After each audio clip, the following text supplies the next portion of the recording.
A paz do Senhor, meus amados irmãos, aqui é o pastor Márcio, mais uma vez, trazendo até você a leitura bíblica diária. E para mim é sempre um prazer estar convosco, me ensinando a palavra do Senhor. Hoje vamos trabalhar o capítulo 8 do livro de Segunda Reis, onde Eliseu, mais uma vez, ele usa de palavras proféticas conforme a graça do Senhor, e assim acontece. O verso primeiro diz: e Eliseu falou àquela mulher, cujo filho ele tinha feito viver, dizendo: levanta-te, e tu e toda a tua casa vai e peregrina por onde puderes, porque Deus chamou a fome, o qual virá também sobre a terra por 7 anos. Vamos aqui abrir um paralelo sobre este primeiro verso, sobre a vida do profeta Elias e do profeta Eliseu. Ou seja, amados, Elias, quando falou sobre a fome, ela perdurou por 3 anos e meio.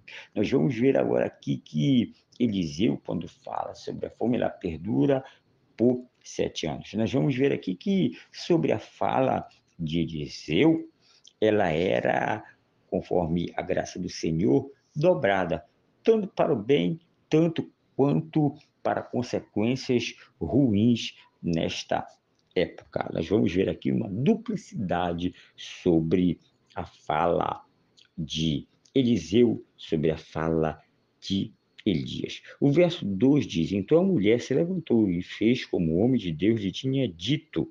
E assim se foi ela com a sua família e viveu na terra dos filisteus durante 7 anos. Ou seja, o mandado de fome, conforme a palavra do Senhor, era para o povo de Israel. E essa mulher se afugentou na terra dos filisteus porque ela não estava sobre esta palavra que o Senhor tinha dito a Israel para tentar mexer com o povo, para tentar fazer com que eles se arrependessem dos seus pecados. Porque esses pecados eles estavam aí, né, muito terríveis diante do Senhor. Por isso ele toma esta atitude como repreensão nesta época.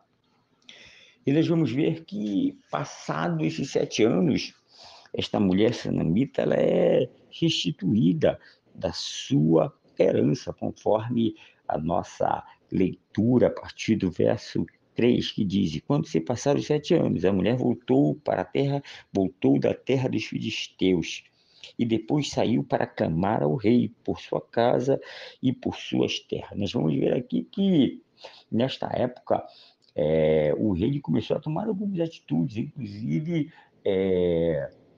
a posse, né, de terras. E a terra desta mulher ela foi aí dada a outro. E ela foi clamar até o rei, pedindo de volta a sua restituição. Verso 4 diz: havia um rei falado a Gease, criado do homem de Deus, e disse: me conta, peço, de todas as obras de maravilhas que tem feito Eliseu. O verso 5 diz: e contando ele ao rei como tinha feito viver um morto, eis que a mulher, cujo filho tinha feito viver, clamava ao rei por sua casa e por suas terras.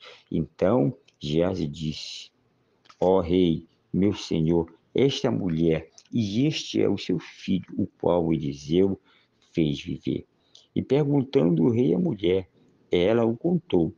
E o rei então lhe deu um oficial e lhe disse: seja feita a restituição de todas as coisas que eram delas, e tudo o que rendeu da terra desde o dia que deixou o país até agora. Nós vamos ver aqui que o Espírito Santo ele começa a trabalhar de uma forma grandiosa, porque ao mesmo tempo em que Geazi estava contando ao rei as maravilhas que o profeta Eliseu tinha feito, esta mulher chega ali no exato momento que ele estava contando dela. E esta mulher, aí interrogada pelo rei, se era verdade o que tinha acontecido, ela vai e conta a sua história até ele. E este rei ele toma uma atitude, manda um dos seus homens ir com ela e dá o direito de posse sobre a sua herança.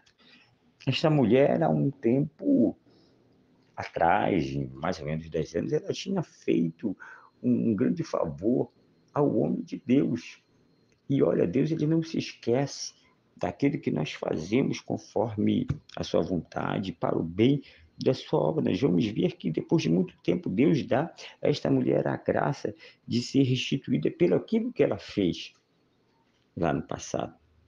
E muitas vezes nós fazemos uma coisinha aqui hoje, e para toda a vida, e para todo sempre, Deus ele nos abençoa, Deus ele é conosco, ou seja, ele está sempre aí a posto, esperando o momento para derramar sobre nós a sua graça e o seu poder sobre as nossas vidas. Ou seja, nós temos um Deus conosco, um Deus de bênçãos eternas, e essas bênçãos eternas elas vão ser porque um dia nós moraremos com ele, e tudo que nós receberemos lá no céu é conforme também aquilo que nós fazemos aqui, não por sermos merecedores, mas por causa da graça do Senhor.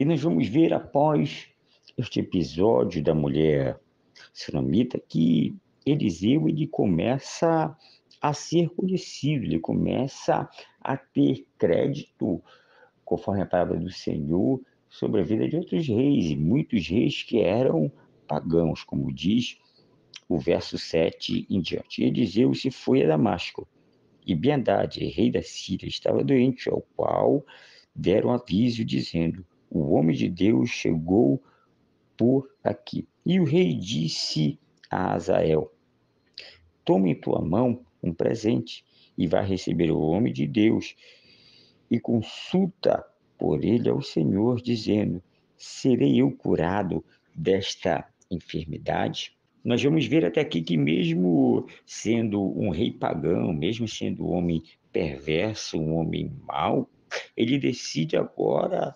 né, levar um pouquinho a sua fé a cabo, mandando com que um dos seus soldados ele vá até Eliseu tomar esta informação, mesmo que pareça haver uma troca, né? Ou talvez um jeito de que o seu criado pudesse chegar até dizer, porque lhe foi oferecido um presente, lhe foi oferecido algo, conforme diz o verso 9, e tomou, pois, Azael em suas mãos um presente de todos os bens de Damasco, 40 camelos carregados, e saiu para receber, e chegando, ficou diante dele, e disse: teu filho Ben-Hadad, rei da Síria, enviou a ti este presente, dizendo: me recuperarei desta enfermidade?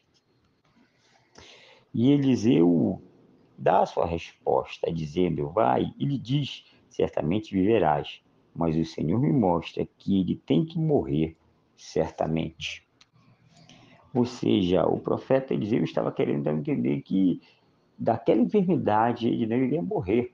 Mas o profeta Eliseu, ele estava aqui já sabendo da parte do Senhor que ele iria morrer nas mãos de Azael quando ele se tornasse rei.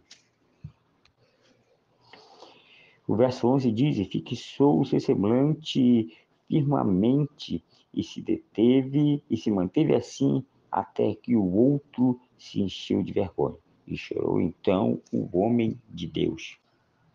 Nós vamos ver que Eliseu ele olha fixamente até Haddad, né, de uma forma em que ele faz com que Haddad viesse se envergonhar, viesse ali ficar meio que reprimido.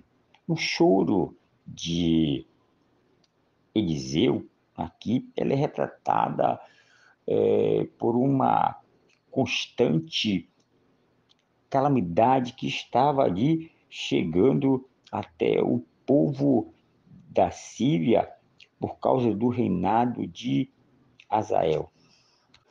O verso 12 diz: então disse Azael: por que choras, meu senhor? E ele respondeu: porque eu sei o mal que hás de fazer aos filhos de Israel. As suas fortalezas porás fogo, e aos seus jovens a espada matará, e a despedaçarás os seus meninos, e abrirás o ventre das suas mulheres grávidas. E Azael disse: por que é teu servo, porventura, algum cão que fará esta grande coisa? E Eliseu respondeu: o Senhor me mostrou que tu vais ser o rei da Síria. E ele se separou de Eliseu e veio ao seu senhor, o qual lhe disse: O que te tem dito Eliseu? E ele respondeu: Disse-me que certamente viverás. E no dia seguinte tomou um pano rugoso e meteu-o na água e o estendeu sobre o seu rosto. E morreu, e reinou Azael em seu lugar. Nós vamos ver aqui que nestes dois casos, sobre a mulher sulamita e sobre o rei Ben-Hadad, nós vamos ver a justiça do Senhor imperando, ou seja, sobre aquela que praticava o bem, sobre aquela que ouviu a voz do Senhor, acolhendo assim o profeta Eliseu, né, houve da parte do Senhor uma graça, houve da parte do Senhor, pelo que ela tinha feito, né, bênçãos sobre a vida do rei Ben-Hadad. Nós vamos ver que a justiça imperou, porque ele era um homem mau, um homem que não era bem quisto aos olhos do Senhor, e sobre a sua maldade houve, né, a justiça do Senhor com que fez com que ele viesse perder a vida, conforme o anúncio de Eliseu, que Haddad seria morto, né, neste momento, por Azael, que se tornaria rei da Síria. Queridos, que Deus abençoe a tua vida, que Deus te dê graça, que Deus te proteja, que Deus assim possa continuar se revelando a ti como esse Deus dos benefícios para aqueles que ouvem a voz do Senhor. Te espero amanhã para que possamos trabalharmos ainda aqui o livro de 2 Reis, agora o capítulo 8. Que Deus os abençoe no nome de Jesus Cristo.